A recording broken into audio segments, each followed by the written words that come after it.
রাষ্ট্রপতি মোহাম্মদ শাহাবুদ্দিনই কি তার মেয়াদ পূর্ণ করতে পারবেন? এ নিয়ে নানা আলোচনা আছে। সরকার চাইলে তাকে অভিশংসন করতে পারে, তবে রাষ্ট্রপতি নিজে পদত্যাগ করলে সহজ সমাধান হতে পারে বলে মনে করছেন বিশ্লেষকরা। সরকারের গুরুত্বপূর্ণ একজন মন্ত্রী জানালেন, রাষ্ট্রপতি নিয়োগ প্রক্রিয়া কখন শুরু হবে তা এখনো ঠিক হয়নি। বিস্তারিত জানাচ্ছেন মাহিলা ইসলাম। নতুন সরকারকে কে শপথ পড়াবেন তা নিয়ে নানা আলোচনা ছিল। সেই জটিলতার মীমাংসা হলেও এখন বড় প্রশ্ন, পরবর্তী রাষ্ট্রপতি নিয়োগ প্রক্রিয়া কি হবে। 2028 সাল পর্যন্ত বর্তমান রাষ্ট্রপতি মোহাম্মদ শাহাবুদ্দিনের মেয়াদ আছে। তিনি কি মেয়াদ পূর্ণ করবেন, পদত্যাগ করবেন নাকি অভিশংসিত হবেন তা নিয়েও নানা আলোচনা চলছে। অনুরাগ বা বিরাগের বশবর্তী না হইয়া বাংলাদেশের সংবিধানে আছে, রাষ্ট্রপতি নিজে সরে না দাঁড়ালে তাকে অভিশংসনের সুযোগ রয়েছে সংসদের। শারীরিক অক্ষমতার কারণেও তাকে অপসারণ করা সম্ভব। সরকার যদি চায় তাহলে সরকার তাকে বলতে পারেন, যে ইনফর্মালি তাকে বলতে পারেন, এবং তিনি সরকার যদি না চায় তাহলে তিনি হয়তো পদত্যাগ করবেন। যেটাই হোক, আমি আশা করি এটা কোনো রকম উচ্চবাচ্য সৃষ্টি না করে, বিতর্ক সৃষ্টি না করে যেন এই যে তারা আলাপ আলোচনার মাধ্যমে সমাধান করেন। 5 আগস্টের পর কয়েকটি আন্তর্জাতিক গণমাধ্যমকে দেয়া সাক্ষাৎকারে রাষ্ট্রপতি পদত্যাগ করতে চান বলে জানিয়েছিলেন। তবে সাংবিধানিক বাধ্যবাধকতার কারণে তিনি তখন পদত্যাগ করেননি। নতুন সরকার চাইলে তিনি চলে যাবেন বলেও তখন জানিয়েছিলেন। এই জটিলতার সহজ সমাধান কি হতে পারে তা জানালেন বিশ্লেষকরা। উনি বলেছিলেন যে নতুন সরকার আসলে উনি দায়িত্ব ছেড়ে দেবেন নতুন সরকারের পরামর্শে। তা এখন হয়তো উনি এই পরামর্শের জন্য অপেক্ষা করছেন। প্রধানমন্ত্রী যদি উনাকে পরামর্শ দেন, উনি পদত্যাগ করে চলে যাবেন, এটা হবে সহজ উপায়। সেটি যদি উনি না করেন, তখন আমরা দেখব যে জটিল প্রক্রিয়া তখন শুরু হয়ে যায়। নিয়োগ প্রক্রিয়াটা জটিল কিছু নয়। রাষ্ট্রপতি স্পিকারের কাছে একটা পদত্যাগপত্র জমা দিবেন, এবং আমাদের সংসদ তো গঠিত হয়েছে, সব সদস্যরা শপথ নিয়েছেন, এবং অচিরেই একজন স্পিকারও নির্বাচিত হবেন। তো স্পিকার নির্বাচিত হওয়ার পরে রাষ্ট্রপতি স্পিকারের কাছে পদত্যাগপত্র দিতে পারেন, তারপরে নতুন রাষ্ট্রপতি নির্বাচিত হতে পারে। তবে এটা অবশ্য সব নির্ভর করছে রাজনৈতিক সিদ্ধান্তের উপর, যে নতুন রাষ্ট্রপতি কে হবেন এবং এই প্রক্রিয়া কখন শুরু হবে তা এখনো ঠিক হয়নি বলেও জানান বিদ্যুৎ ও জ্বালানি মন্ত্রী ইকবাল হাসান মাহমুদ টুকু। এখনো আমার মনে হয় যেসব নিয়ে কোনো চিন্তা ভাবনা বা কোনো আলোচনা আমাদের মধ্যে নাই। আলোচনা হলে তখন বলতে পারবো, এখন বলতে পারবো না। যারা সিজন পার্লামেন্টারিয়ান, যারা অনেকবার পার্লামেন্টে আসছে, তাদের মধ্যে থেকে সাধারণত স্পিকার নিয়োগ দেওয়া হয়, এবং ডেপুটি স্পিকারও তাদের মধ্যে থেকে নিয়োগ দেওয়া হয়।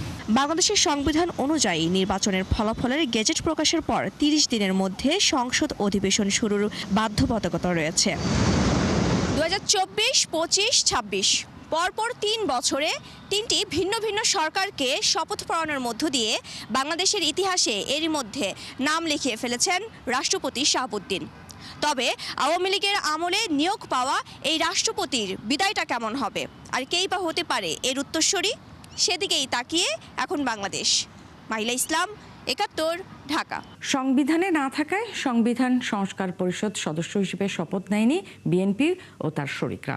তবে জুলাই সনদ বাস্তবায়ন আদেশ অনুযায়ী শপথ নিয়েছে বিরোধী জোটের সদস্যরা। তারা বয়কট করেন মন্ত্রিসভার শপথ।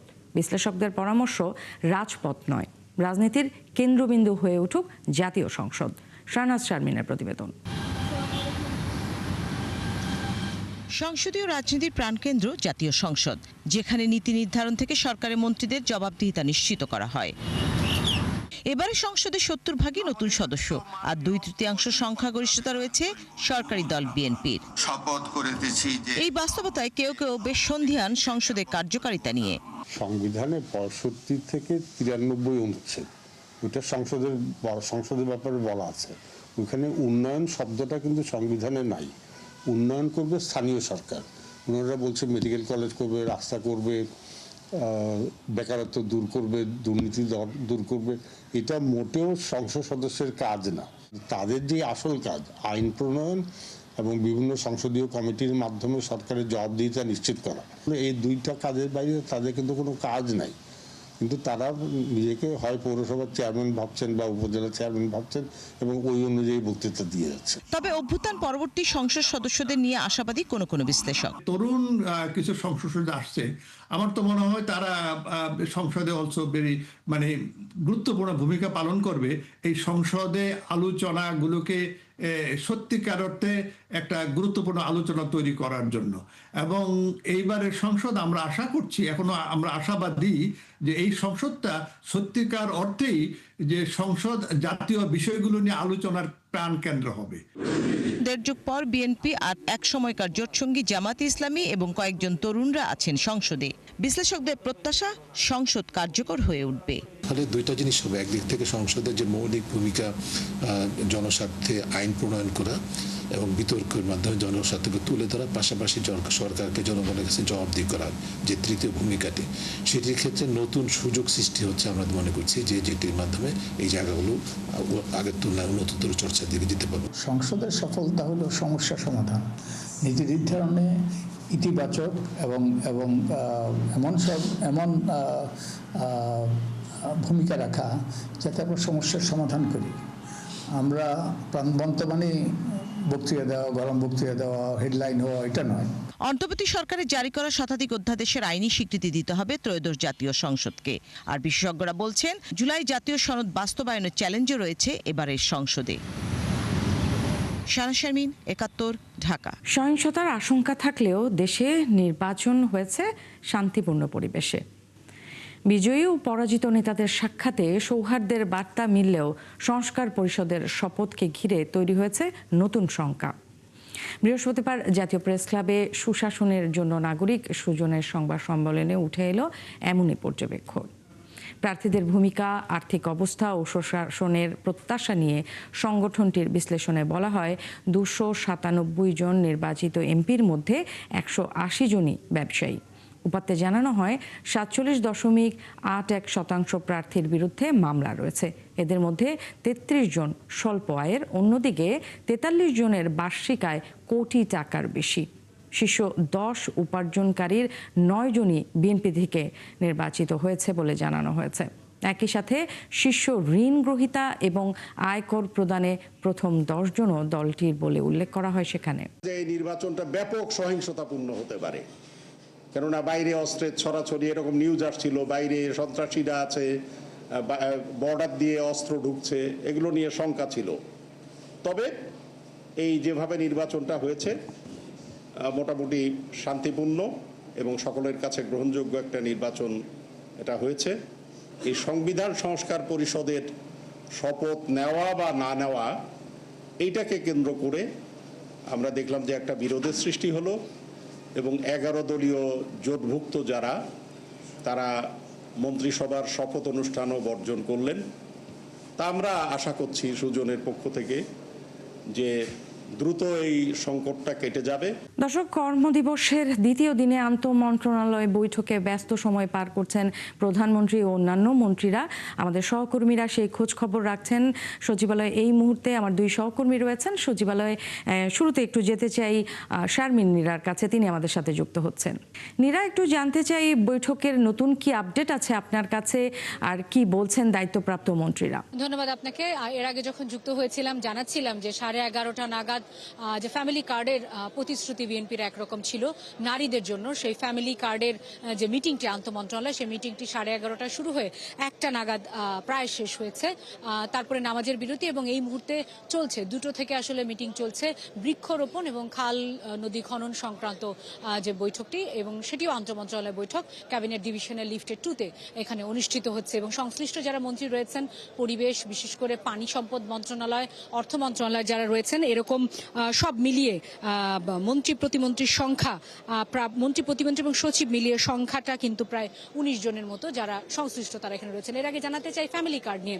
ফ্যামিলি কার্ড বিএনপির অন্যতম অঙ্গীকার যেটি বলছে, এবং যেহেতু রমজান মাস আজকে থেকে শুরু হয়েছে, ঈদের আগেই পাইলট আকারে হলেও ফ্যামিলি কার্ডটি চালু করতে চায়। ফ্যামিলি কার্ডের আওতায় 2 থেকে 2,500 টাকা, আমরা যতটা জানি, যদি এখনো পর্যন্ত চূড়ান্ত হয়নি, ধারণা করা হয় 2 থেকে 2,500 টাকা বা সেই মূল্যের কোনো কিছু হয়তো নারীকে দেওয়া হবে। কারণ একটি পরিবারের গৃহকর্ত্রী তার হাতে যদি এরকম আর্থিক কোনো কিছু যায় বা সরাসরি যদি অর্থ যায়, তার সামর্থ্যবান হয়ে ওঠা বা এম্পাওয়ার্ড হওয়ার একটা বিষয় থাকে, সেই উদ্যোগের অংশ হিসেবে বিএনপি আসলে এটি করতে চাইছে এবং একটি কমিটিও কিন্তু এরই মধ্যে গঠন করা হয়েছে অর্থ মন্ত্রণালয়ের নেতৃত্বে। কথা বলেছেন এইসব বিষয়ে খাদ্য কৃষি সংক্রান্ত যিনি টেকনোক্র্যাট মন্ত্রী রয়েছেন তিনি কথা বলেছেন তথ্য বিষয়ক মন্ত্রী তিনি কথা বলেছেন পরিবেশ বিষয়ক মন্ত্রী।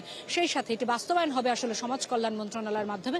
সমাজ কল্যাণ মন্ত্রণালয়ের মন্ত্রী ডক্টর জাহিদ তিনিও কিন্তু কথা বলেছেন। তিনি যেটি বলেছেন যে পাইলট আকারে কিছু জায়গায় এটি আসলে শুরু হবে এবং পর্যায়ক্রমে প্রায় 5 কোটি পরিবারকে এটির অন্তর্ভুক্ত করা হবে এবং সব ধরনের নারীরাই এটির আওতায় আসবে, এমনটি কিন্তু বলেছেন। এখন আসলে দেখবার অপেক্ষা, কারণ ঈদের আগে আর 29 দিন বাকি আছে, কত দ্রুত সম্ভব এটি আসলে করতে পারে সেটি আসলে দেখবার বিষয়। এবং এরই বাইরে একটু জানিয়ে রাখতে চাই যে দ্বিতীয় দিনের কার্যদিবসে প্রধানমন্ত্রী এসেছেন সচিবালয় একটা অন্যরকম কর্মচাঞ্চল্য দিন কর্মকর্তা কর্মচারী এবং যারা মন্ত্রী রয়েছেন তাদের মধ্যে দিয়ে। এতে করেই বোঝা যায় যে ডে 1 থেকে আসার সরকার দেখাতে চাইছে যে এটা কতটা জনবান্ধব সরকার এবং জনগণের জন্য আসলে কতটা কাজ করতে চায়। ন্যান্সি, আমাদের আরেক সহকর্মী রয়েছেন সাজিদ সরকার সচিবালয়ে, তিনিও নানা খোঁজ খবর রাখছেন, তার কাছ থেকে নিশ্চয়ই আপনি আরো তথ্য জানতে পারবেন। অবশ্যই নীরা, আপনাকে অনেক ধন্যবাদ। আমরা সাজিদের কাছ থেকে বাকিটা একটু জানতে চাই। সাজিদ আমাদের সাথে যুক্ত হচ্ছে। সাজিদ, আপনার কাছে নতুন কি আপডেট আছে এবং একটু জানতে চাই যে এই যে বৈঠক চলছে সেই বৈঠকে আসলে কোন বিষয়গুলো বেশি গুরুত্ব পাচ্ছে এবং আপনার কাছে আর কোনো মন্ত্রীর সাথে কথা বলার সুযোগ হয়েছিল কিনা আপনাদের? আপনি স্বরাষ্ট্র মন্ত্রণালয়ের যে বৈঠক সেই বৈঠকের কথা বলছিলেন, সেই বৈঠকটি একেবারেই স্বল্প সময়ের মধ্যে শেষ হয়েছে। তবে সেখানে সব বাহিনী এবং অধস্তন বা অধিদপ্তর যেগুলো রয়েছে প্রত্যেকে উপস্থিত ছিলেন। তবে জরুরি প্রয়োজনে কিন্তু আবার স্বরাষ্ট্রমন্ত্রী বেরিয়ে গেছেন। তবে এর পরবর্তীতে আবার বিশেষ মন্ত্রণালয় যেটি আসলে শিক্ষা মন্ত্রণালয়, সেই শিক্ষা মন্ত্রণালয় কিন্তু দুপুর 1টার দিকে কিন্তু ব্রিফিং করেছেন শিক্ষামন্ত্রী এবং শিক্ষা প্রতিমন্ত্রী। দুঃখিত, তারা দুজনই কিন্তু বেশ কিছু পরিকল্পনা কিন্তু দিয়েছেন এবং এই পরিকল্পনাটি তারা বলছেন যে প্রায় 10 থেকে 15টি পরিকল্পনা ইতিমধ্যেই তারা মন্ত্রণালয়ে যারা কর্মকর্তা রয়েছেন প্রত্যেকের সাথে আলাপ আলোচনা করে এবং একই সাথে যেহেতু শিক্ষামন্ত্রী এর আগেও মন্ত্রী ছিলেন সেই অভিজ্ঞতার আলোকে এবং শিক্ষা প্রতিমন্ত্রী তিনিও দেশ বিদেশে বিভিন্ন জায়গায় শিক্ষা নিয়ে কাজ করেন, এই দুই মন্ত্রীর তাদের অভিজ্ঞতার আলোকে কিন্তু প্রায় 10 থেকে 15টি নতুন করে পরিকল্পনা দিয়েছেন, যেই পরিকল্পনাগুলো তারা একেবারেই পাইলট হিসেবে নিচ্ছেন এবং সেটি 7 থেকে 10 দিনের মধ্যে তারা এই বিষয়গুলো নিয়ে কাজ করবেন। এর মধ্যে যদি বলা হয় যে উল্লেখযোগ্য সেটি হচ্ছে যে এই যে মপ করে পরীক্ষা স্থলে সন্ত্রাস করা এবং অটো পাস নেওয়া সেগুলো যেমন বন্ধ করা, একই সাথে দুর্নীতি ছিল শিক্ষা খাতে, যে দুর্নীতি ছিল সেই দুর্নীতি খাতে যে অপচয়গুলো হয়েছিল সেই অপচয়গুলো নতুন করে তারা সেটি আলোচনায় এনে তদন্ত করে সেটি কিন্তু তারা ব্যবস্থা নেওয়ার কিন্তু তারা পরিকল্পনা নিয়েছেন। একই সাথে আমরা শুনছিলাম তাদের মুখ থেকে যে উন্নয়ন বাজেটের কথা এবং শিক্ষক বদলির বিষয়গুলো উঠে এসেছে এবং দেখা যায় যে অনেক স্থানে কোনো একেবারে বাসায় বা গ্যারেজের মধ্যেও স্কুল গড়ে উঠেছে, প্রাথমিক থেকে শুরু করে কিন্ডারগার্টেন এবং একই সাথে হাই স্কুল মানে উচ্চ মাধ্যমিক শিক্ষা প্রতিষ্ঠানও গড়ে উঠেছে। এই সমস্ত শিক্ষা প্রতিষ্ঠানগুলো আসলে কিভাবে গড়ে উঠলো সেগুলো যেমন তদন্ত করে বের করে আনা, একই সাথে অনুমতি ছাড়া অর্থাৎ মন্ত্রণালয়ের অনুমতি ছাড়া এবং সব ধরনের ফায়ার ফাইটিং ব্যবস্থা এক্সিস্টিং ব্যবস্থা সহ শিক্ষার্থীদের নিরাপত্তা সব কিছু না থাকলে কোনো শিক্ষা প্রতিষ্ঠান দাঁড়াতে পারবে না, সেই বিষয়গুলো কিন্তু তারা ইতিমধ্যেই মন্ত্রণালয়ে প্রায় প্ল্যান হিসেবে দিয়েছেন। এটি 7 থেকে 10 দিনের মধ্যে তারা এটি পাইলট আকারে কিন্তু তারা পরিকল্পনা এটি বাস্তবায়নের চেষ্টা করবেন। একই সাথে সাজিদ, আপনাকে ধন্যবাদ। আপনি আমাদেরকে শিক্ষামন্ত্রী যে বিভিন্ন পরিকল্পনার কথা আপনাদেরকে সাংবাদিকদেরকে জানিয়েছে সেই কথাগুলো আমাদেরকে জানাচ্ছিল এবং এর আগেই কিন্তু শারমিন নীরা আমাদেরকে যেমনটা জানাচ্ছিলেন ঈদের আগে এই মাসে ফ্যামিলি কার্ড দেয়া হবে বলে জানিয়েছেন সরকারের বেশ কয়েকজন দায়িত্বপ্রাপ্ত মন্ত্রী।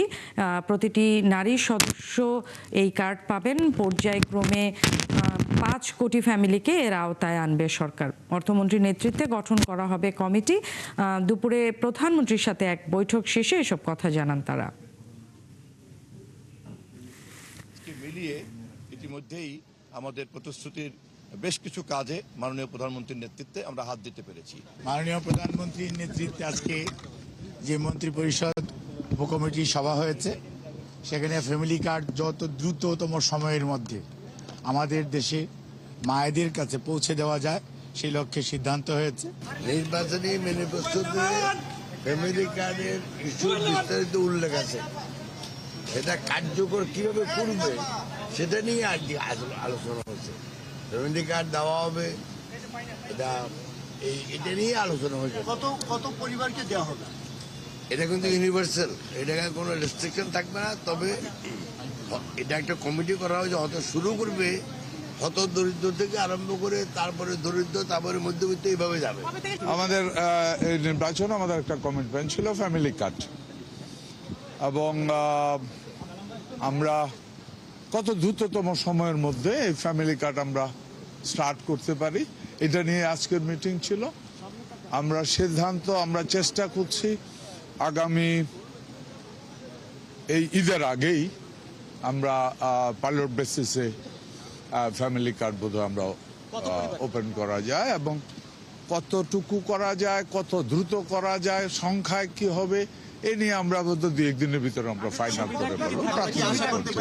অর্থনীতিতে গতি ফেরাতে নতুন সরকারের প্রধান কাজই হবে ব্যবসা বান্ধব পরিবেশ নিশ্চিতের মাধ্যমে বিনিয়োগ, কর্মসংস্থান বাড়ানো। এছাড়া আইন শৃঙ্খলা পরিস্থিতি উন্নতির পাশাপাশি কাটাতে হবে জ্বালানি সংকট। আছে মূল্যস্ফীতি নিয়ন্ত্রণ, রাজস্ব বাড়ানোর মতো চ্যালেঞ্জ। আরও জানাচ্ছেন মইনুল হাসান। দীর্ঘদিন ধরে স্থবির দেশের ব্যবসা বাণিজ্য, কমে গেছে বেসরকারি খাতের বিনিয়োগ, নির্বাচনের অজুহাতে যেখানে আরও হিসেবি হন ব্যবসায়ীরা। এমন বাস্তবতা থেকে উত্তরণে হাজারো চ্যালেঞ্জ তাই নতুন সরকারের সামনে। নিরাপত্তা বিধান করিব। তথ্য বলছে ডিসেম্বর শেষে বেসরকারি খাতের ঋণ প্রবৃদ্ধি ছিল 6% সামান্য বেশি, যা গত 2 দশকের মধ্যে সর্বনিম্ন। অথচ এই হার 2 অঙ্কের ঘরে ছিল বছর 3 আগেও। শুধু তাই নয়, মূল্যস্ফীতি নিয়ন্ত্রণের অজুহাতে দীর্ঘদিন ধরেই 10% রাখা হয়েছে নীতি সুধার। ফলে ঋণ পাবার ক্ষেত্রে জটিলতার পাশাপাশি বেড়েছে ব্যবসার খরচ। উদ্যোক্তারা বলছেন আইন শৃঙ্খলা উন্নতির মাধ্যমে ফেরাতে হবে সার্বিক পরিবেশ। ল অ্যান্ড অর্ডার সিচুয়েশন যদি ইমপ্রুভ করে, যাতে বিনিয়োগকারীরা তার একটা আস্থা ফিরে পায়। খুব গুরুত্বপূর্ণ অর্থনৈতিক খাতে যে সংস্কারের বিষয়গুলো আছে, ব্যাংকিং খাত, কর খাত এবং পাবলিক এক্সপেন্ডিচার কথা বলি, তারপরে আমরা যদি বাণিজ্য নীতি এবং অন্যান্য অনেক জায়গাগুলো বলি, সেই সব ব্যাপারে একটা সুনির্দিষ্ট কর্মপরিকল্পনা সরকার তুলে ধরবে। ইনফ্লেশনের কারণে দেখা যাচ্ছে যে ছোটোখাটো যে ব্যবসায়ী তারাও কিন্তু শেষ হয়ে যাচ্ছে, কারণ ডিমান্ড কমে যাচ্ছে, মানুষের চাকরি হচ্ছে না, ব্যবসায়ীরা একটা ভীষণ কঠিন পরিস্থিতির মধ্যে দিয়ে যাচ্ছে। এখন সবাই আশা করছে যে এই সরকার তাদের এক্সিস্টিং যেসব ব্যবসায়ী আছে, যেসব ব্যবসা প্রতিষ্ঠানগুলি আছে, সেগুলি যাতে সক্ষমতা বৃদ্ধি করতে পারে। সরকারি হিসেবে বর্তমানে দেশে বেকারের সংখ্যা 27 লাখের উপরে, যদিও 1 বছরে কোনো তথ্য প্রকাশ করেনি সরকার। এর সাথে অস্থিরতা আর বিনিয়োগ খরার প্রভাবে বন্ধ হয়েছে অনেক কলকারখানা। ফলে নতুন সরকারের আরেক বড় চ্যালেঞ্জ কর্মসংস্থান তৈরি করা। ইতিমধ্যে অনেক কিছুই, অনেক প্রস্তাবনা কিন্তু টেবিলের উপরে আছে। সেগুলোকে বিবেচনায় নিয়ে যদি সরকার একটা টাইম বাউন্ড একটা অ্যাকশন প্ল্যান তৈরি করে এবং সেটা বাস্তবায়নের দিকে যদি বেশি নজর দেয়, তাহলে হয়তো আমরা একটা বেটার রেজাল্ট আমরা পেতে পারবো। বর্তমানে বাজেটের বড় একটি অংশ চলে যাচ্ছে ঋণের সুদ আর দায় মেটাতে। অন্যদিকে এডিপি বাস্তবায়নের হার গত 7 বছরের মধ্যে সবচেয়ে কম। ব্যবসায়ী ও বিশ্লেষকরা বলছেন সংস্কার বাস্তবায়নের পাশাপাশি শুরু থেকে উদ্যমী হতে হবে নতুন সরকারকে। ট্রাম্পের যে ট্যারিফ, সেটাও কিন্তু এই সরকার তড়িঘড়ি করে ফেলেছে, এবং সেটা বাংলাদেশের জন্য অত্যন্ত কঠিন একটা পরিস্থিতি সৃষ্টি করবে। সেটা নিয়ে ইমিডিয়েটলি যারা ব্যবসায়ী আছেন, নেতৃবৃন্দ, তাদের সাথে সরকারের ইমিডিয়েটলি বসা উচিত। এই সরকারের হানিমুন পিরিয়ড কিন্তু খুব শর্ট হতে যাচ্ছে। ভূ রাজনৈতিক এবং অর্থনীতির, বাণিজ্যের ক্ষেত্রে যে বিভিন্ন ধরনের চাপগুলো সৃষ্টি হয়েছে, এগুলো সমাধান হবে না এত অল্প সময়, কিন্তু একটা রাইট ডিরেকশন আমরা যাচ্ছি কিনা, সেই উদ্যোগটা আছে কিনা। এরই মধ্যে এলডিসি উত্তরণের সময় পেছানোর আলোচনা শুরু করেছে সরকার। তবে এই সময়ে সক্ষমতা বাড়ানো ও উপযুক্ত প্রস্তুতির জন্যও সঠিক বাস্তবায়ন চান উদ্যোক্তা ও অর্থনীতিবিদরা। মইনুল হাসান, 71, ঢাকা। গভর্নর আহসান এইচ মনসুরের নেয়া বিভিন্ন সিদ্ধান্তের সমালোচনা শুরু করেছেন খোদ বাংলাদেশ ব্যাংকের কর্মকর্তারাই। তাদের অভিযোগ, একটি মোবাইল ফিনান্সিয়াল প্রতিষ্ঠানকে তড়িঘড়ি করে বিতর্কিত ডিজিটাল ব্যাংক লাইসেন্স দিতে উঠে পড়ে লেগেছেন গভর্নর। এমনকি বিভিন্ন নিয়োগ নিয়েও প্রশ্ন তুলেছেন তারা। এদিকে কেন্দ্রীয় ব্যাংকের মুখপাত্রের হুঁশিয়ারি, নিয়ম ভঙ্গ করলে যে কারো বিরুদ্ধেই ব্যবস্থা নেবে তারা। অনুপ অধিকারী তরুণের প্রতিবেদন। খাদের কিনারে থাকা 5 ব্যাংক একীভূত করে সম্মিলিত ইসলামী ব্যাংক গঠন, এস আলমের হাতে থাকা একাধিক ব্যাংকের পরিচালনা পরিষদ পরিবর্তন, পাচারকৃত অর্থ ফেরত আনা, ডলারের বাজার স্থিতিশীল রাখা এবং ডিজিটাল ব্যাংকে লাইসেন্স দেওয়ার উদ্যোগ, দায়িত্ব নিয়ে এমন নানা পদক্ষেপ নেন বাংলাদেশ ব্যাংক গভর্নর আহসান এইস মনসুর। এই যে নতুন 5টা ব্যাংকের রেজলিউশন করতে যে ভালো করতে যে অনেকের কাছ থেকেই খুব কটু কথা শুনতে হয়েছে বিভিন্ন, এটা দুঃখজনক বলবো। না বুঝে মানুষ অনেক কথা লেখে, অনেক কিছু বলে, কিন্তু আমি জানি যে ইট ইজ ওয়েল মিনিং। আমি জানি যে এটা আলটিমেটলি তাদের স্বার্থই রক্ষা করবে। তবে হঠাৎ করেই গভর্নরের নেয়া সিদ্ধান্তের কঠোর সমালোচনা শুরু করেছেন খোদ বাংলাদেশ ব্যাংকেরই কিছু কর্মকর্তা। উনি কিছু অসঙ্গত কথাবার্তা গণমাধ্যমে বলেছেন, যেটা কেন্দ্রীয় ব্যাংকিং এর শীর্ষ পর্যায় থেকে বলা অসঙ্গত বলে আমরা মনে করি। আগে যেটা বলি নাই সেটা হচ্ছে আপনাদের সামনে হয়তো আমরা আসি নাই, কিন্তু ইন্টারনালি ফাইটটা আমাদের কিন্তু আগাগোড়া ছিল।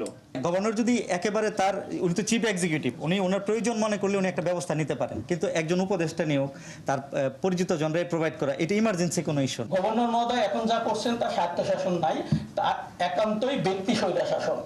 এই ব্যক্তি স্বৈরশাসনের বিরুদ্ধে আমরা বলছি, স্বায়ত্তশাসনের বিরুদ্ধে নয়। কেন্দ্রীয় ব্যাংকের অভ্যন্তরেই সংবাদ সম্মেলন করে সর্বোচ্চ নীতি নির্ধারকের বিরুদ্ধে এমনটি করা যায় কিনা সে প্রশ্ন ছিল মুখপাত্রের কাছে। যখন বাংলাদেশ ব্যাংক একটা সিদ্ধান্ত দেয় কোনো ইস্যুতে, সেই ইস্যুতে অনেক ক্ষেত্রে আমি দ্বিমত পোষণ করতে পারি একজন সিঙ্গেল এমপ্লয়ি হিসেবে, কিন্তু এইটাকে আমি ক্ষোভ আকারে জনসমক্ষে বলার সুযোগ নেই। তার হুঁশিয়ারি, কেউ নিয়ম ভঙ্গ করলে ব্যবস্থা নেওয়া হবে। এটা তো অবশ্যই এইচআরই দেখবে, যদি দেখবে যে হ্যাঁ তারা কাউন্সিলের যতটুকু পর্যন্ত পেরিফেরা আছে ততটুকু পর্যন্ত তারা করতে পারে, তারা তা অতিক্রম করে গিয়েছে, সেই বিষয়ে তাদের বিরুদ্ধে কোনো ব্যবস্থা নিতে পারে। তবে সেই ব্যবস্থা নেওয়াটাও গভর্নর মহোদয়ের অনুমোদন সাপেক্ষে। সবেমাত্র দায়িত্ব নেওয়া অর্থমন্ত্রীর কানে এমন সব কথা না পৌঁছাক সেটি চান বলেও জানান আরিফ হোসেন খান। কেন্দ্রীয় ব্যাংকের কনজেনিয়াল অ্যাটমসফিয়ারটা নাই, এরকম কোনো মেসেজ যাতে ওই নতুন মন্ত্রীর কাছে না যায়। আমরা চাচ্ছি যে এই বিষয়টা যাতে এখানেই সমাধান হয়ে যায়। অনুপ অধিকারী তরুণ, ৭১, ঢাকা। দর্শক, এনসিপির আহ্বায়ক এবং নতুন সংসদ সদস্য নাহিদ ইসলাম এখন সাংবাদিকদের সাথে কথা বলছেন। আমরা সরাসরি সেখানে চলে যাচ্ছি। পরবর্তী যে সরকার নেতৃত্ব দেবে, মন্ত্রিসভা গঠিত হবে, তা নতুন বাংলাদেশের যে আকাঙ্ক্ষা, সংস্কারের যে আকাঙ্ক্ষা, পরিবর্তনের আকাঙ্ক্ষার সাথে সামঞ্জস্যপূর্ণ হবে। কিন্তু এই মন্ত্রিসভা দেখে আমাদের কাছে কোনোভাবেই মনে হয়নি এটি পরিবর্তনের যে আকাঙ্ক্ষা, সেই আকাঙ্ক্ষার সাথে সামঞ্জস্যপূর্ণ। বরং এটি আসলে পুরনো বন্দোবস্তের যে ধারাবাহিকতা, আমরা সেটিই দেখতে পাচ্ছি এই মন্ত্রিসভা গঠনের মধ্য দিয়ে। এর কারণগুলো আমরা বলছি।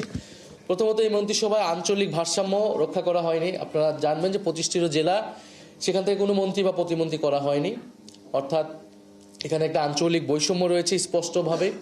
এই মন্ত্রিসভা অন্তর্ভুক্তিমূলক হয়নি এবং প্রতিনিধিত্বশীল হয়নি।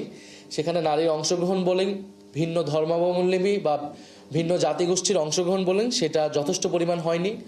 প্রতিনিধি জনগণের সার্বিকভাবে জেলা বলেন, ধর্ম, বর্ণ সব মিলে এটা প্রতিনিধিত্বমূলক বা অন্তর্ভুক্তিমূলক মন্ত্রিসভা হয়নি বলে আমরা মনে করছি। এই মন্ত্রিসভার গড় বয়স প্রায় 60।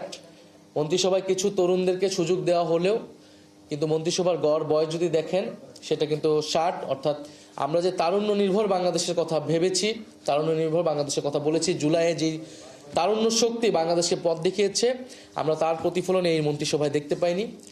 সবচেয়ে অ্যালার্মিং যে বিষয়টা, এই মন্ত্রিসভায় প্রায় 62% মন্ত্রী বা প্রতিমন্ত্রীগণ তারা ব্যবসায়ী, অর্থাৎ অর্ধেকেরও বেশি হচ্ছে ব্যবসায়ী। ব্যবসায়ী হওয়াটা অপরাধ নয়, কিন্তু এটার যেটা বললাম যে প্রতিনিধিত্বমূলক হওয়া উচিত, রাজনীতিবিদ এবং বিভিন্ন শ্রেণী পেশার মানুষ থাকা উচিত। কিন্তু যখন আপনি 62% অর্ধেকেরও বেশি ব্যবসায়ীদেরকে মন্ত্রিত্বের দিবেন মন্ত্রী প্রতিমন্ত্রী হিসেবে, তারা ব্যবসায়ীদের স্বার্থ রক্ষা করবে, জনগণের স্বার্থ রক্ষা করবে না। দর্শক, এনসিপির আহ্বায়ক নতুন সংসদ সদস্য নাহিদ ইসলাম কথা বলছিলেন। তিনি জানাচ্ছিলেন নতুন যে মন্ত্রিসভা হয়েছে সেটা অন্তর্ভুক্তিমূলক মন্ত্রিসভা হয়নি। এই অভিযোগ ছাড়াও অন্যান্য অভিযোগ তিনি তুলে ধরছিলেন। চলে যাচ্ছে পরের সংবাদে। শিক্ষা খাতে প্রশাসনিকভাবে তদবির বাণিজ্য বন্ধ করার পাশাপাশি শিক্ষা মন্ত্রণালয়ে কোনো দুর্নীতিকে প্রশ্রয় দেওয়া হবে না বলে জানিয়েছেন শিক্ষামন্ত্রী এহসানুল হক মিলন। মব ও অটোপাস থেকে বের হয়ে শিক্ষা ব্যবস্থাকে যুগোপযোগী করা হবে বলেও জানান তিনি। সচিবালয়ে নিজ মন্ত্রণালয়ের সভাকক্ষে সংবাদ সম্মেলনে তিনি কথা বলেন। দাবি আদায়ে শিক্ষকদের আর রাজপথ দখল করে আন্দোলন করতে হবে না বলেও জানিয়েছেন তিনি। ইংলিশ মিডিয়ামের স্কুলগুলোকে শিক্ষা মন্ত্রণালয়ের অধীনস্থ করার পরিকল্পনা রয়েছে বলেও জানিয়েছেন মন্ত্রী। শিক্ষা খাতে বরাদ্দ বাড়িয়ে জিডিপির 5% উন্নীত করা হবে বলে সংবাদ সম্মেলনে জানিয়েছেন শিক্ষা প্রতিমন্ত্রী ববি হাজ্জাজ। বিশ্বের বিভিন্ন দেশের ভাষাকে তৃতীয় ভাষা শিক্ষাকে বাধ্যতামূলক করা হবে বলেও জানান তিনি। যেটা অপচয় হয়ে গিয়েছে বলেই শেষ হয়ে গেছে, ইটস নট ট্রু। এবং এগুলিকে আমরা রিইনভেস্টেট করব এবং পানিশেবল অফেন্স হলে সেগুলিকে পানিশমেন্টের ব্যবস্থা করা হবে। অর্থাৎ এই যে শাস্তি এবং পুরস্কার, এর ব্যবস্থা থাকতেই হবে। যারা বিগত দিনে এই কাজগুলো করেছেন, এগুলির ডকুমেন্ট আমরা তৈরি করে এগুলির পেছনে কি হয়েছে সেটা আমরা বের করব এবং এটাকে রিভাইভ করার জন্য যা করণীয় তা আমরা করব। আগামী 25 ফেব্রুয়ারি শুরু হতে যাচ্ছে অমর একুশে বইমেলা। মেলা চলবে 15 মার্চ পর্যন্ত। জাতীয় সংসদ নির্বাচনের কারণে এবার অমর একুশে বইমেলা নির্ধারিত সময়ে শুরু করা সম্ভব হয়নি। বইমেলায় অংশগ্রহণকারী প্রকাশনা প্রতিষ্ঠানগুলোর স্টল ভাড়া নেওয়া হচ্ছে না এবার। বুধবার বাংলা একাডেমিতে সভা শেষে সংবাদ বিজ্ঞপ্তিতে এই তথ্য জানানো হয়েছে। এদিকে বইমেলার নতুন তারিখ পেয়ে বাংলা একাডেমি ও সোহরাওয়ার্দী উদ্যানে পুরো দমে কাজ চলছে। এছাড়া নতুন বই প্রকাশ, স্টল সাজানো, মুদ্রণ এসব নিয়ে ব্যস্ত সময় পার করছেন প্রকাশকরা। দর্শক, বইমেলার আরো খবর নিয়ে সোহরাওয়ার্দী উদ্যান থেকে যুক্ত হচ্ছেন সহকর্মী পার্থ সঞ্জয়। পার্থ, একটু জানতে চাই, নির্বাচন বাস্তবতা শেষ করে প্রকাশকদের একাংশের অংশগ্রহণের যে অনিশ্চয়তা, সেটাও কাটিয়ে উঠে শেষ পর্যন্ত বইমেলা হচ্ছে, কি বলছেন প্রকাশকরা? ধন্যবাদ ন্যান্সি। প্রকাশকরা কি বলছেন তার আগে দেখিয়ে দিতে চাই যে এই মুহূর্তে সোহরাওয়ার্দী প্রাঙ্গণে যে ব্যস্ততা, পুরো দমে কাজ চলছে। আপনি নিশ্চয়ই নিজেও এই বইমেলার এই প্রস্তুতির সঙ্গে পরিচিত এবং দেখতে পাচ্ছেন যে এখানে ইট থেকে শুরু করে, বালু থেকে শুরু করে, কাঠামো থেকে শুরু করে সব মিলিয়ে, এবং এখানে একই সঙ্গে প্রস্তুতির সময় একটু যারা সরঞ্জাম থাকে, সরঞ্জামের একটি পসরা বসে, সেই সরঞ্জাম নিয়েও বসেছেন তারা। রঙের সরঞ্জাম, জলের প্যারেকের সরঞ্জাম, নানা রকম, অর্থাৎ স্টল গড়তে যা যা লাগে তার সব কিছু নিয়েই তারা প্রস্তুত আছেন এবং প্রস্তুতি চলছে পুরো দমে। আপনি যে বলছিলেন অচল অবস্থা ছিল, অচল অবস্থা কাটিয়ে গেল দিন সন্ধ্যায় সে অচল অবস্থা কেটেছে এবং এর আগে লটারিতে প্রায় 350 স্টল বরাদ্দ হয়েছে, প্রকাশনা প্রতিষ্ঠানকে বরাদ্দ দেওয়া হয়েছিল এবং গতকালকে সিদ্ধান্তের পরে আজ বিকেল 3টা পর্যন্ত যে 321টি প্রতিষ্ঠান মেলায় অংশ নেবে না বলে দাবি করা হয়েছিল, তাদের মধ্যে যে সমঝোতা হয়েছে তার প্রেক্ষিতে তারা বিকেল 3টার মধ্যে তারা আবেদনপত্র জমা দেবে এবং আপনি যেমনটা বলছেন সেই আবেদনপত্রের সঙ্গে তারা কোনো ফি জমা দেবেন না, কারণ ফিটি মওকুফ করা হয়েছে এবং সেই আবেদনের প্রেক্ষিতে সন্ধ্যে 6টায় আসলে সেখানে লটারি হবে এবং লটারির প্রেক্ষিতে সে 320 এবং এর আগের 350 সব মিলিয়ে যদি বলি প্রায় 600 বা 700-র কাছাকাছি প্রতিষ্ঠান অংশ নেবে এবং সেই কারণে আমি প্রশ্ন ছিল কিছুক্ষণ আগে আমাদের সঙ্গে কথা হয়েছিল মেলা কমিটির সদস্য সচিব ডক্টর সেলিম রেজার সঙ্গে। আমি বলছিলাম যে এই যে বিন্যস্ত মেলা, যেখানে 350 জনকে আপনারা এর মধ্যে জায়গা দিয়েছেন, তাহলে বাকি 320 জন বা 21 জন আসলে তাদেরকে কিভাবে বিন্যস্ত করা হবে? তিনি বলছেন তারা সক্ষম এবং তারা সেই প্রস্তুতি নিয়ে আসছেন, অর্থাৎ স্বস্তি তারা জানাচ্ছেন যে শেষ পর্যন্ত সবাইকে নিয়ে তারা হয়তো মেলাটি করতে পারছেন এবং সেটাই আসলে আনন্দের খবর। পার্থ, আপনাকে ধন্যবাদ। বইমেলার প্রস্তুতির চিরচেনা ছবিটা আপনার মাধ্যমে দেখলাম। আমদানি নির্ভর বেশিরভাগ নিত্যপণ্যে কিছুটা ঊর্ধ্বমুখী ধারা দিয়েই শুরু হলো পবিত্র রমজান। দাম বেড়েছে সয়াবিন তেল, খেজুর সহ অতি প্রয়োজনীয় 9টি জিনিসপত্রে, যা টিসিবির হিসাবেও স্পষ্ট। ক্রেতারা বলছেন অন্তর্বর্তী সরকারের 1.5 বছরে পূরণ হয়নি প্রত্যাশা, তাই বাজার ব্যবস্থাপনার দিকে তাকিয়ে নতুন সরকারের দিকে।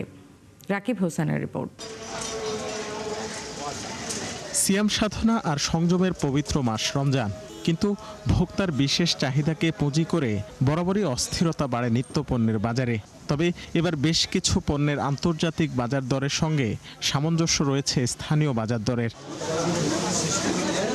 বিশ্বব্যাংকের তথ্য অনুযায়ী আন্তর্জাতিক বাজারে লিটার প্রতি সয়াবিন তেলের দাম বছর ব্যবধানে বেড়েছে 13 টাকা, আর সেই প্রভাব পড়েছে স্থানীয় বাজারেও। ফলে লিটার প্রতি 195 টাকায় কিনতে হচ্ছে ক্রেতাদের।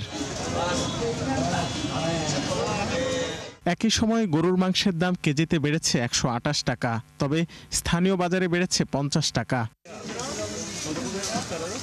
প্রতি মাসের গড় প্রয়োজনের চেয়ে দ্বিগুণ চিনি লাগে রমজানে, তবে এবার আমদানি পর্যাপ্ত হওয়ায় সরবরাহ সংকট নেই বাজারে।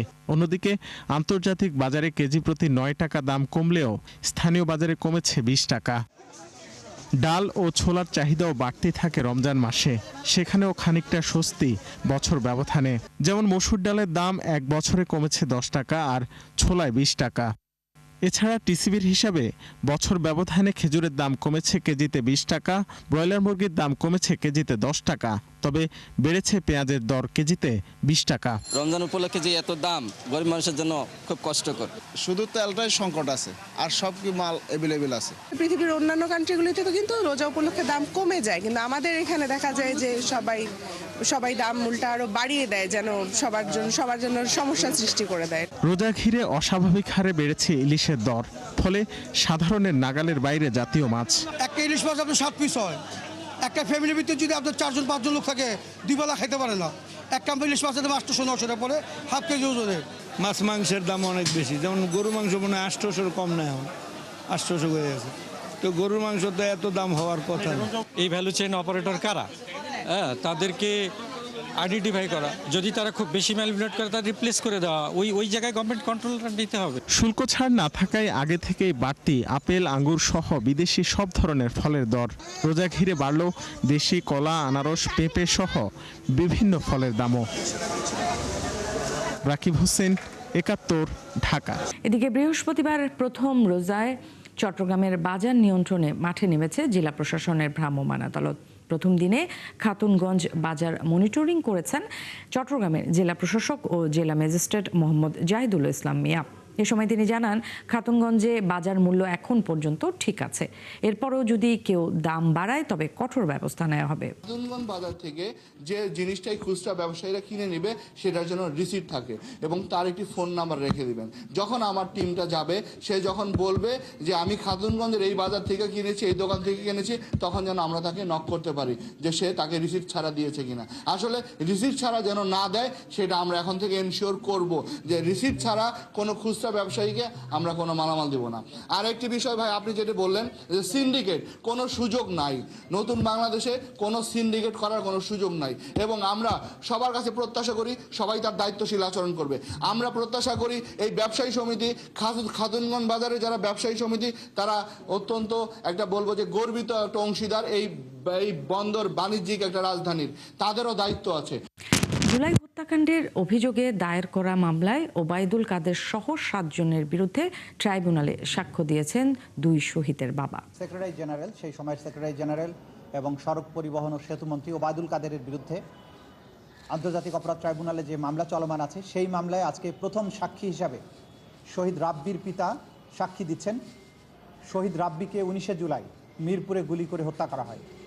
তার পরবর্তীতে দ্বিতীয় সাক্ষী হিসাবে তারই ভাগ্নি অর্থাৎ শহীদ তানহার বাবা এখানে সাক্ষী দেবেন। সুতরাং ওবায়দুল কাদের সহ বাকি আসামিদের বিরুদ্ধে সেখানে আওয়ামী লীগ, যুবলীগের যে সমস্ত কেন্দ্রীয় নেতা, তাদের বিরুদ্ধে যে আনুষ্ঠানিক বিচারের পর্ব, সাক্ষ্য গ্রহণ পর্ব, সেটি শুরু হয়ে গেল এবং এটা ক্রমাগত চলমান থাকবে। দিন দিন অপরাধের মাত্রা বাড়ছে কক্সবাজারে। বাসিন্দারা বলছেন, অপহরণ, মাদক সহ নানা সমস্যার প্রতিকার না হওয়ায় শক্তিশালী হচ্ছে অপরাধ চক্র। তাই নতুন সরকারের কাছে কক্সবাজারের মানুষের প্রত্যাশা এই পর্যটন অপরাধ দমনের। কামরুল ইসলাম মিন্টুর প্রতিবেদন। ফোনের এক প্রান্তে অপহরণকারীর কঠিন কণ্ঠ, মুক্তিপণের টাকা না পেলে প্রাণনাশের হুমকি। অপর প্রান্তে অপহরিতের স্ত্রী শুধু সময় চাইছেন, টাকা জোগাড় করে আনার সময়, যদিও তিনি জানেন না সময় পেলে আদৌ টাকা জোগাড় হবে কিনা। এই অসহায়তার গল্প কক্সবাজারের প্রায় সব ঘরে ঘরে। তারা বলছেন, অপহরণকারীদের কাছে মানুষ আসলেই অসহায়। অপহরণ করার পর মুক্তিপণের দাবিতে নির্যাতনের ভিডিও পাঠিয়ে আতঙ্ক ছড়াচ্ছে অপহরণকারীরা, যা দেখলেই গা শিউরে ওঠে। পাহাড়ি অপহরণকারীদের ভয়ে টেকনাফ উখিয়া ঈদগাঁওয়ের মানুষের জীবন যেন অগ্নিকুণ্ড। তোর পরে লেশিয়ারা আর আমার লাগবে 10 লাখ দে 20 লাখ দে তারা ঠিক ওটাই খাই দিলাম আবার ওটাই এখান থেকে লোক ধরে নিয়ে পাহাড়ে নিয়ে যাই, ওখানে ওদের গোপন আস্তানা আছে। মানুষের আরো অভিযোগ, অপহরণ শুধু পাহাড়ে নয়, ছড়িয়ে পড়েছে নদীতেও। নাফ নদীতে রোহিঙ্গা সশস্ত্র গোষ্ঠীর অপহরণ ও টোকেন বাণিজ্য, আর সীমান্তে অপহরণে জড়াচ্ছে মিয়ানমারের বিদ্রোহী আরাকান আর্মি। আমরা যদি ওখান থেকে 1 ড্রাম মাছ আনি, আমাদেরকে 1 ড্রাম মাছের ভিতরে 500 টাকা দিতে হয়, নাহলে মাছ নিয়ে নিবি খাইলে নিবি। প্রচুর আতঙ্ক, মাছ ধরতে গেলে এখন আরো শুয়ে টিয়ালর বাগিয়ে গুলিগড়ের। এখানে গুলির শব্দে রাত জাগে সীমান্ত, গুলিতেই ঝরে যাচ্ছে স্বজনের প্রাণ। আরাকান আর্মির কারণে আমরা এখানে বসবাস করতে পারছি না, ওরা গুলি আইসে আমাদের এলাকার লোক মরতেছে। মানে চলতে ফিরতে আর তো মানে কি আর নিরাপত্তা নাই। মানুষের দাবি, মাদকের আগ্রাসন, ঘের দখল আর খুনোখুনি চুরি ছিনতাই সব মিলিয়ে কক্সবাজার আজ বিভীষিকাময়। তার উপর 12 লাখ রোহিঙ্গার বসতিতে অস্থিরতা তো আছেই। শান্তির শহর হওয়ার কথা ছিল যে কক্সবাজার, সেখানে আজ শুধু উৎকণ্ঠা। এই ভয় আর অস্থিরতা থেকে মুক্তি চায় এখানকার মানুষ। এই পর্যটন নগরীকে ঘিরে এখানকার সুন্দর পরিবেশ, স্থিতিশীলতা ফিরিয়ে আনার জন্য ওনার মাথাকে কাজে লাগা বলে আমরা বিশ্বাস করি। জলদস্যু সহ বনদস্যু যারা আছে, ভূমিদস্যু সহ যারা আছে, সকল অপরাধ প্রশমিত হবে বলে আমরা আশাবাদ ব্যক্ত করতেছি। নতুন সরকারের কাছে কক্সবাজারের বাসিন্দারা খুঁজছে একটু নিরাপত্তা, একটু প্রশান্তি। কামরুল মিন্টু, 71, কক্সবাজার। দর্শক, চলছে সংবাদ সংযোগ। সরাসরি সংবাদ ও অনুষ্ঠান দেখতে চোখ রাখুন 71-এর ফেসবুক পেজে এবং সাবস্ক্রাইব করুন 71-এর ইউটিউব চ্যানেলে। থাকুন 71-এর সাথেই।